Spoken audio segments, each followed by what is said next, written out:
Yesterday was such a nice day. It was. Oh, good morning and happy Monday, everyone. And today looks like a nice day out. Actually, well, I guess. Do I really even have a low from yesterday? Hmm. Um. Well, I guess one thing that was kind of awkward did happen yesterday. Um, but it's not like it ruined my entire day and I almost completely forgot about it, as the day went on. Especially after I got to talk to my mom about it. Which, speaking of my mom, yesterday was Mother's Day. I hope you all celebrated Mother's Day in your own way.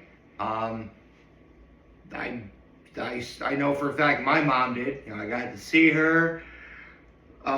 Actually, I got her gifts a few days early, but I just got to be with her all day, and we had a nice dinner as a family.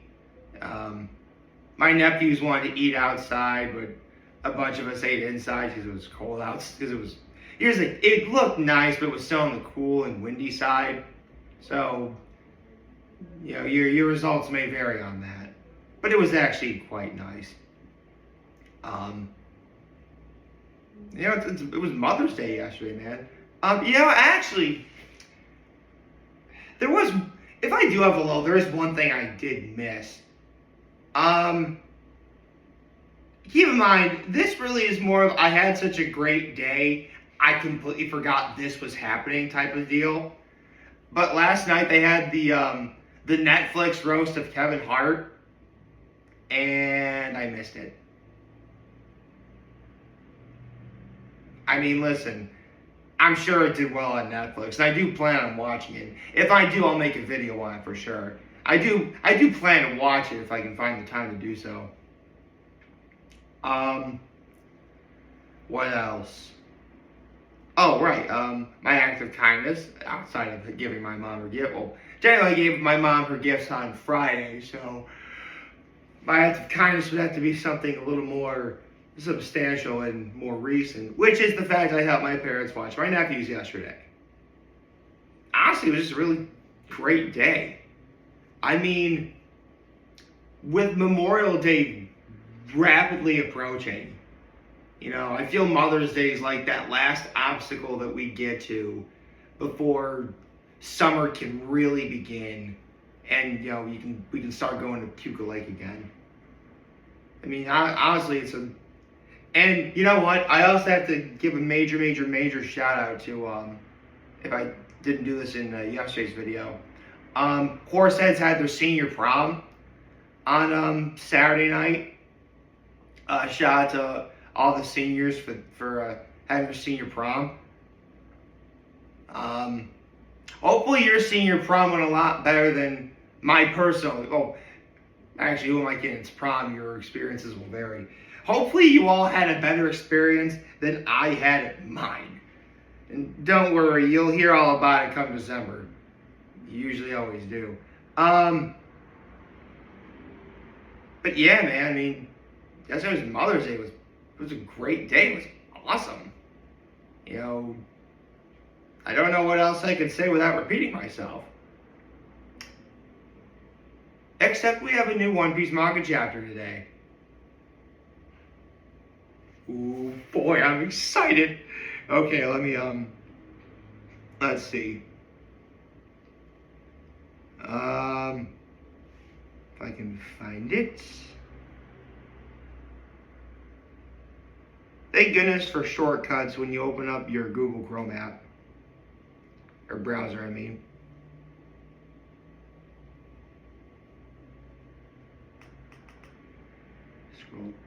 Scrolling.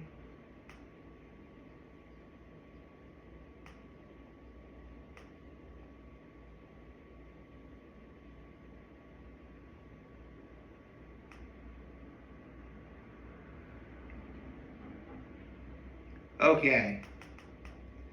considering that we waited 2 weeks for this chapter. I'm really looking forward to what we see here. So without further ado, One Piece Chapter 1182. Zaza. Zaza. Zaza.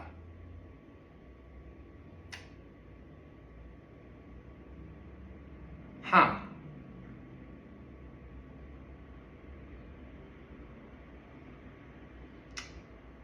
Well, I get the feeling like they're gonna. Why I get the feeling like they'll work the title of the chapter into the chapter, and it's gonna be so in a way that completely blows my mind. Let's find out, shall we?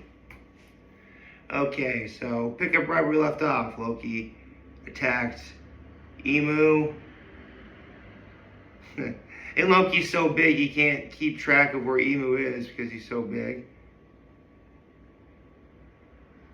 Oh, okay. Emu's happy to see Needhog again. And he calls him a traitor. Okay.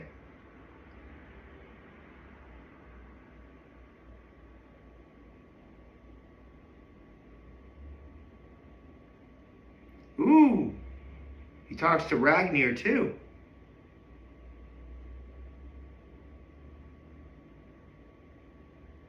Oh. Okay, I mean, it was pretty much all but confirmed. But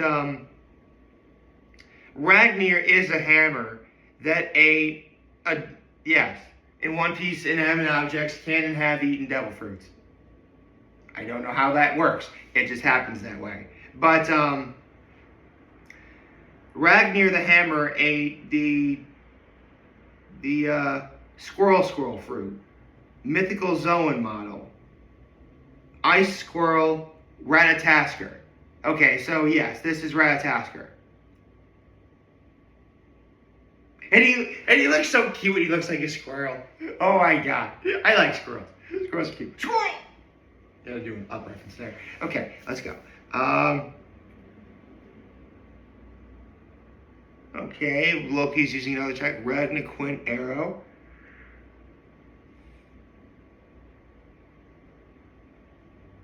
He uses gazing, eclipse. Okay. Looks like they're trading blows. Interesting.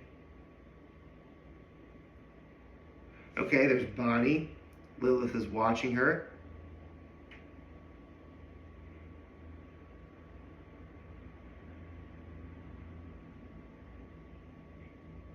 Oh, that's neat. Because there's a panel where Lilith is talking, but because she's a Vegapunk satellite, and therefore she thinks like Vegapunk, it shows like Vegapunk talking in the background as well.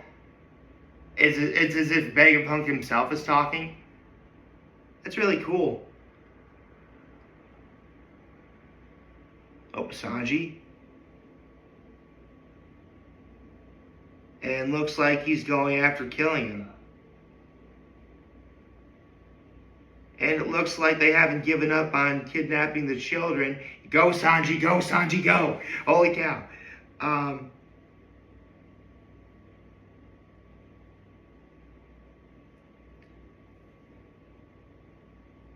I like what that Sanji says. This land is what Usopp and Luffy have been dreaming about, so I'm going to keep it safe. Right on. And the fact that technically it's the land of giants. In Sanji's case, it's also the land of giant, beautiful women. Which, technically, he's not wrong.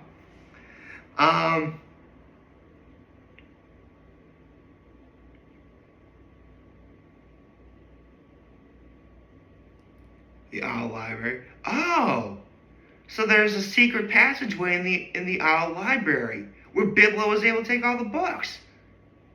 Here's the thing. I like this. I really do like this. I can definitely see how some people would find this explanation to be rather underwhelming.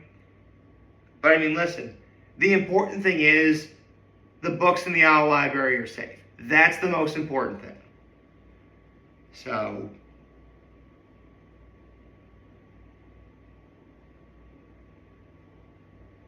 Clearly, Biblo, there's more to Biblo than meets the eye.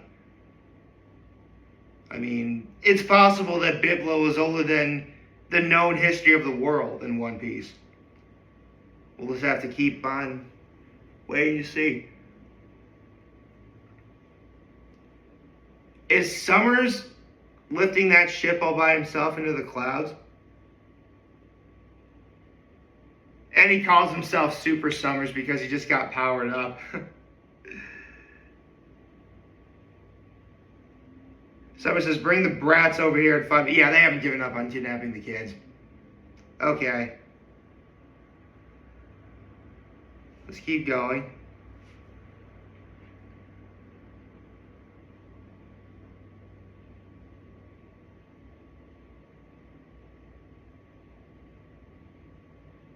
Okay, looks like Gerd's hands are, taped up. Remember a couple chapters ago, she lost the tips of her thumbs and her fingers and her pointer fingers. Very clean cut too.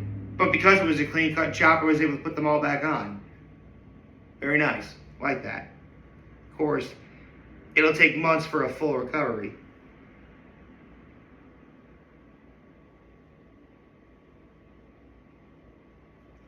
Of course, Chopper in this situation can only provide first aid.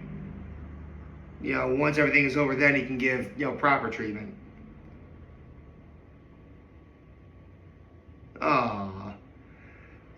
Gerd talks about how he saw Road protect his little brother Bjorn, and Road's heart struck about it, and then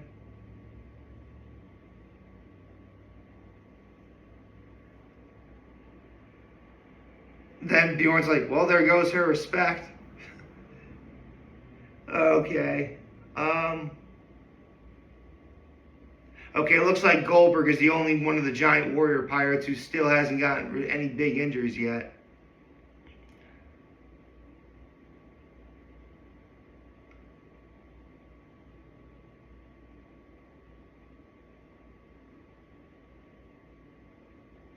Zoro's like, no worries, our captain, he's talking about Luffy, says, a friend's country is my country, kind of a guy. And that's exactly what Luffy is.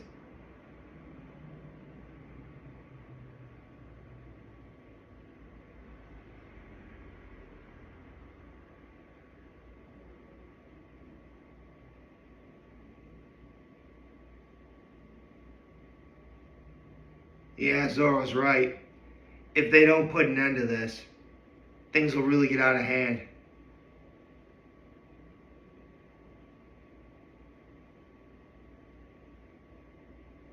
Okay, looks like Killian sends a message to Summers.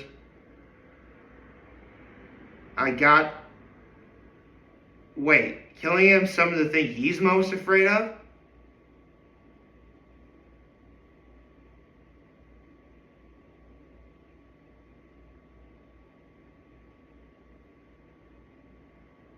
Okay, it looks like Killian can control it.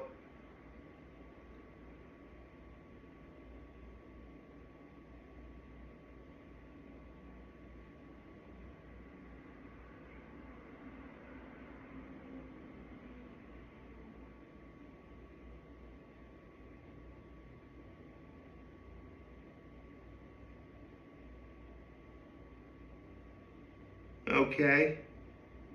Starting to rain. Is that a giant hand made of water? Oh, Killian talks. We were born in a place so high, it's above all the rain clouds. Water coming down from the sky, it's a mysterious terror.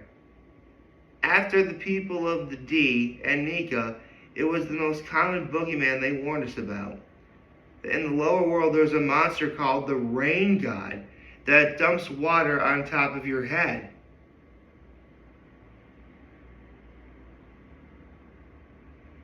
Appearing to the rhythm of the prayers for rain. What he's most afraid of, the god of rain, Zaza! Oh, that's it. That's the title of the chapter in the title. Okay. Looks like Summers and Killingham are ready to get their plan in motion. Zoro's heading towards Summers, and it looks like Sanji's heading toward Killingham.